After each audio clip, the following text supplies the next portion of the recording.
It's pretty simple for the Washington Nationals because they have one goal for the rest of 2025, and that goal is the future.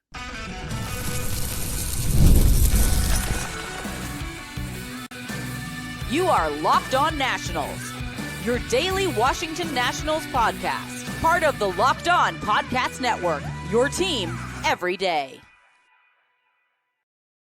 Thank you for making Locked On Nationals your first listen every single day, as we are free and available wherever you get your podcast. And yes, I'm your host, Ryan Clary. You can catch me on Twitter at RyanClary11, as I am your host of this said podcast, which is called the Locked On Nationals podcast. And later on in today's show, we have got baseball back in the DMV tonight. The Padres are in town. We'll have that preview later on in today's show. And in the second segment, I've got goals in the second half for the Nationals, not their big three, but the big four, because I include Brady House in that. We'll have that discussion later on in the show today. But my one goal for the Washington Nationals is for this second half, you have to have your eyes on the future. And before that, today's episode is brought to you by FanDuel. And right now, new customers can get $150 in bonus bets when your first $5 bet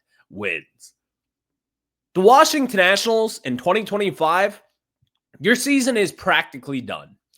You're not going to be making the postseason. Therefore, let's take a look at the Nationals' future. And quite frankly, that is the Washington Nationals' goal. And you might be thinking to yourself, well, what does that even mean? What does that mean for the Nationals? Because typically a goal goes, let's say they win 90 games and we want them to get to the 90 win mark. That's not going to happen. Let's say a different goal could be call up Travis Sakura. Well, that's also not going to happen at this point in time. But a goal for the Nationals is to prioritize the future. And what I mean by that is you give your young players and your young core and the big four in this scenario every opportunity to succeed. You go down everyone on that 26-man roster and you go by every single one of those guys and you say, is this guy going to be part of the future or is he just part of the now? And I mean everyone. You can even go to the 40-man roster and you say, and you look at this, is this guy going to help us in the future or is it just kind of a standstill piece? And if he is a standstill piece, find something to do with him. The Nationals have to prioritize their future at this point. And I think what they did in the MLB draft this past weekend, I think that's kind of what they did. They spread out the value. They're trying to get big-time prospects in the building. And I think by doing that and by spreading the value and cutting a deal at 1-1 there with Eli Willits, that gives you the opportunity to try to land more stars. So I think that is a great first step into kind of realizing what we are, which is a team that is in a rebuild that, quite frankly, is a little behind schedule, in my opinion here. But now we have to look at the Major League roster and prioritize that. Trading veteran pieces at this point should be a priority. And by trading veteran pieces, you just hear, well, you're going to be tearing apart this rebuild. You want to trade away an all-star caliber closer like a Kyle Finnegan. Ryan, you want to trade away Nathaniel O, probably our best first baseman since Ryan Zimmerman. And in fact, that's probably what he is. Yeah, I would do that in a heartbeat. Nathaniel Lowe has been solid. He's good. He's decent. Is he a part of this future? Probably not. Is he going to get a long-term extension? Likely not.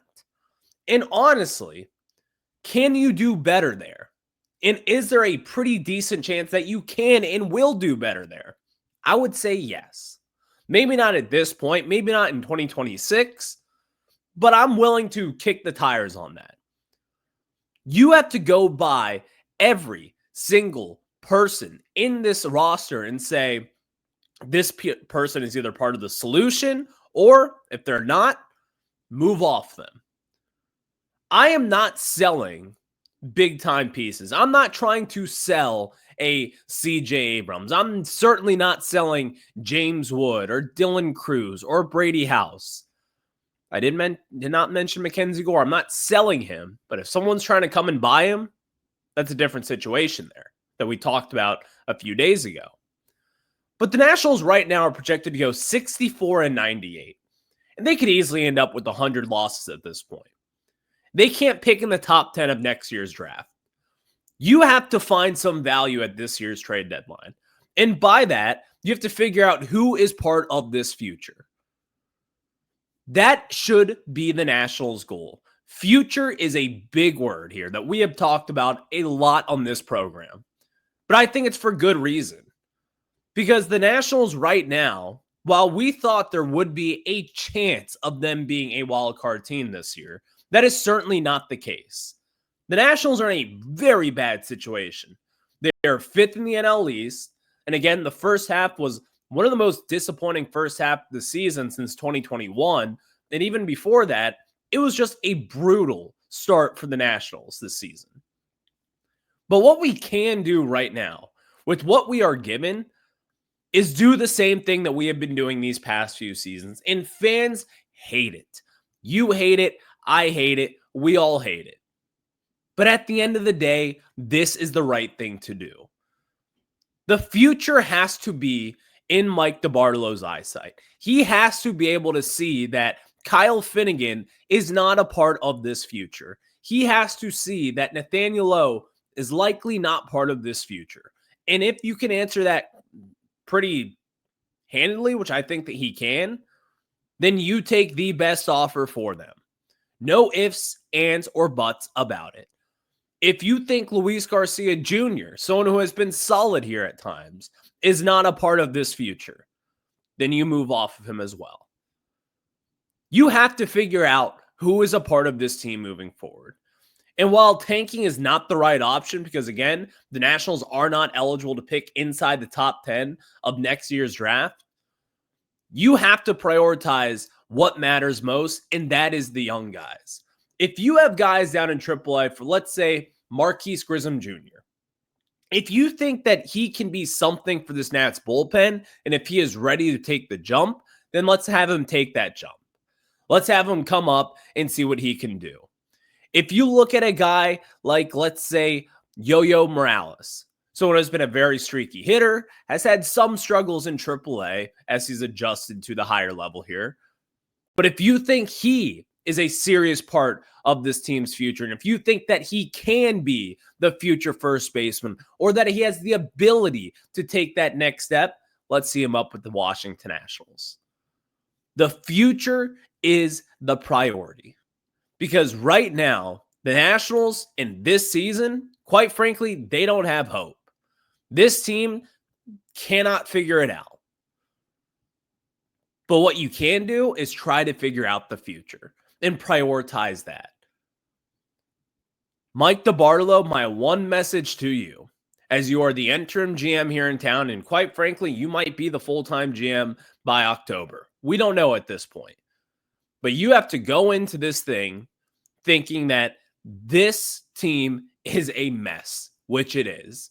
And you're going to have to clean up this mess. And cleaning up this mess starts by prioritizing the future. Winning 64 games at this point for the Nationals would be an utter disappointment. It would be. But if you can get to a 70-win mark for what the Nationals showed in the first half, I'd be pretty happy with it. Again, I'm not sitting here and jumping for how the Nationals won 70 games. They've won 71 games the past 2 seasons. We thought we'd all be in the 75, maybe even 80-win territory. The Nationals are not even close to that. They have to make up a 15-game pace that they have not done in the first half of the season here. Prioritize the future and let everything fall after that. Because again, nothing matters with this team beyond the future. The 2025 Washington Nationals have the gravesite ready. It's done. You're not winning. You're not going to be winning in the postseason. You might play some exciting baseball down the stretch. This team has some talent. You've seen Brady House turn the corner here recently. James Wood is a superstar. CJ Abrams is a star. MacKenzie Gore is an incredible pitcher. You've got some pieces. You might string together some wins. But again, the priority is not about this season. It is about the future and figuring out what the Nationals can do with that future and find out the talent that you already have in-house and figure out if they are going to be an answer or a problem. That's where we are, and that's how it should be. But next, got some individual goals for our not big three, but the big four. That includes Brady House, and I'll tell you that after this. Summer sports are in full swing, and whether you're all about baseball under the lights, golf on the green, or high-stakes soccer action, FanDuel is the best way to make every game even more exciting. You're already following the action. Why not make it a little more thrilling? And with FanDuel, you can get in on the game while your friends are getting sunburned at the beach. I've been using FanDuel to track my favorite matchups, and the app keeps it fresh with new daily promotions and fun ways to bet. With the Padres in town tonight, with Dylan Cease taking on this Washington Nationals team, I've got a James Wood and a CJ Abrams anytime home run. It's a game one of the second half for the Nationals. Why not have a little bit more fun watching it with our friends at FanDuel and make some money while you're at it? It makes it feel like I am part of the action with our friends at FanDuel. And if you're new to FanDuel, well, new customers can bet just $5 and get $150 in bonus bets if your first bet wins. So open the FanDuel app today or visit FanDuel.com to get started. Thank you all for making Locked On Nationals your first listen every single day, as we are free and available wherever you get your podcast. So later on in today's program, of course, we will talk about the Nationals and the Padres as San Diego's in town. And quite frankly, I always kind of look forward to this series because it's always a weird one between those two teams. So we'll have that discussion later on. But yes, we are Locked On Nationals, part of the Locked On Podcast Network, where it's your team every single day. And yeah, the Nationals, while we just kind of said 2025, the results don't matter, but for these four guys, the results do matter. So let's get into the big four and their goals. And we'll start off with CJ Abrams. My number one goal for CJ Abrams right now is to hone in on his defensive craft. The Nationals, they selected their future shortstop with Eli Willits. Maybe you find another place for Eli Willits to play defensively, and maybe he takes a little bit longer than what some people may think. But CJ Abrams is going to have to figure out his defense. Offensively, the consistency, while it lacks at times, I believe in what he's going to do offensively. He is a plus offensive bat there. He is perfectly fine offensively, and that's that. But where CJ loses people, and where CJ really just loses a lot of it in rankings as far as like top shortstops in the game, is what he does defensively. For whatever reason, CJ has not been able to make the routine plays. He has been able to make these web gem crazy plays where you're like, how do you do that? Yet when it's an easy shuffle pass to second baseman Luis Garcia Jr., you seem to fumble the return or whatever it is. CJ has to figure it out defensively and make the routine plays. That has kind of been the downfall of him defensively here. I don't know if CJ is the future shortstop. Because again, if you were to ask me a week ago, I would have said yes. But now with the Nationals selecting a stud defensively with the number one overall pick, I look at him and I'm like, well, it's going to be tough to not have him in a few seasons, not be your franchise guy, defensively speaking. Maybe he doesn't line up offensively, but still defensively with Eli Willits, he's going to be great. I do not question that at all. But with CJ, he's probably going to be the odd man out, and he's not going to ride the bench. People are talking about complaining about drafting a shortstop. We already have a shortstop. We're loaded in the system. You can move shortstops all around the diamond. They are typically one of your better defenders there. You can probably figure out left field. You can probably figure out center field. You can also probably figure out second base. And even then, you'll find a spot for CJ Abrams on the diamond. I do not doubt that for a second. And same goes for Eli Willits. Same goes for Luke Dickerson or whoever is out there in the national system. But CJ, you have to take a step up defensively. That is your goal. And that is what you have to marry. You have to sit there every single day, take your ground balls, make the routine plays, and do just the little things correctly. Fundamentals, your footwork, everything that has been sloppy at times, tighten it up because, again, we don't know if you're going to be the shortstop of the future.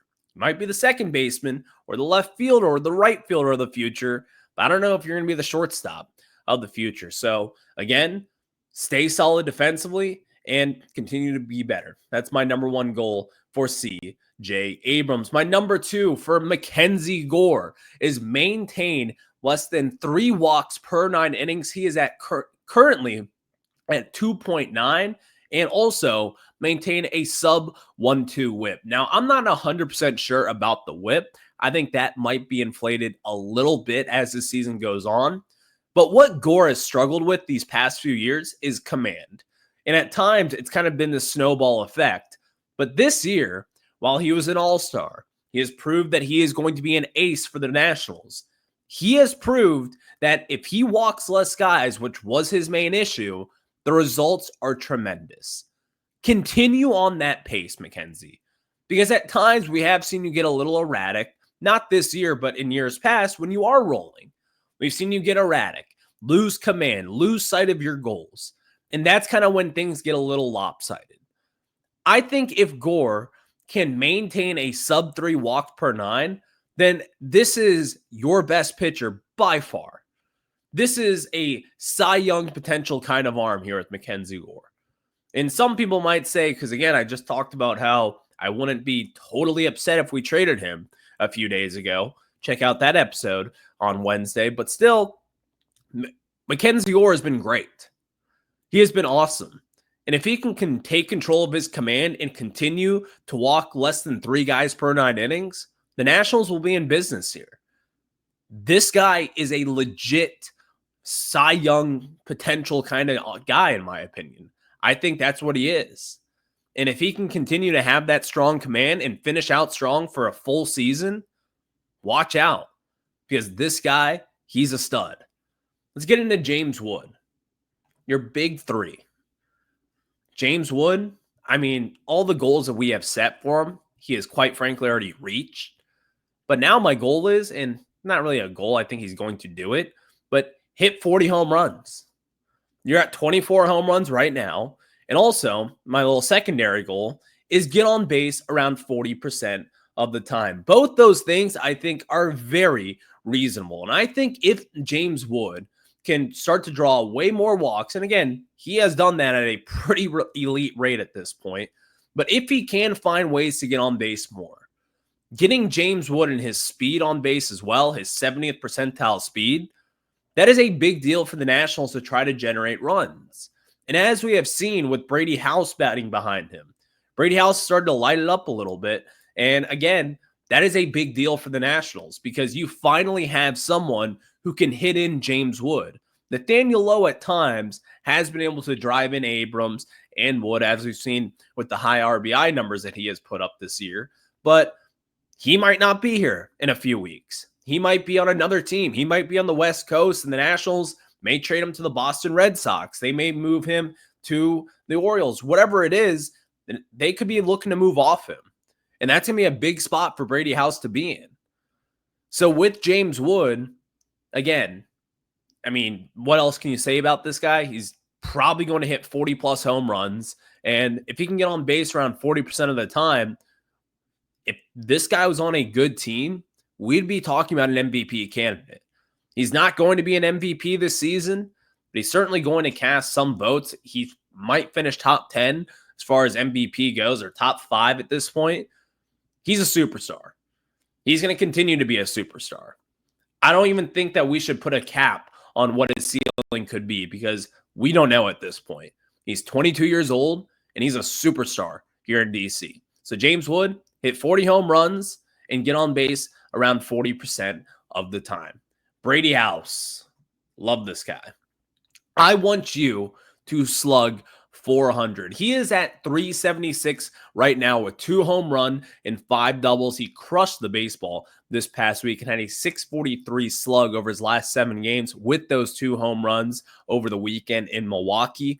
But Brady House has the potential to be a very good major league hitter. We've seen him defensively already. He has been stout at that hot corner. But if Brady House can get the power rolling, which we did not see in his first few weeks here, then we have got ourselves a very young, talented player here in town, kind of like we expected to get. Because Brady House might have fallen off a lot of rankings, and some people were down on him with the swing and miss, but he's been hitting for a little average here, and now the pop is also starting to come around. In the second half, in these final, 60 some odd games, 70 games, whatever it is at this point, I don't do math.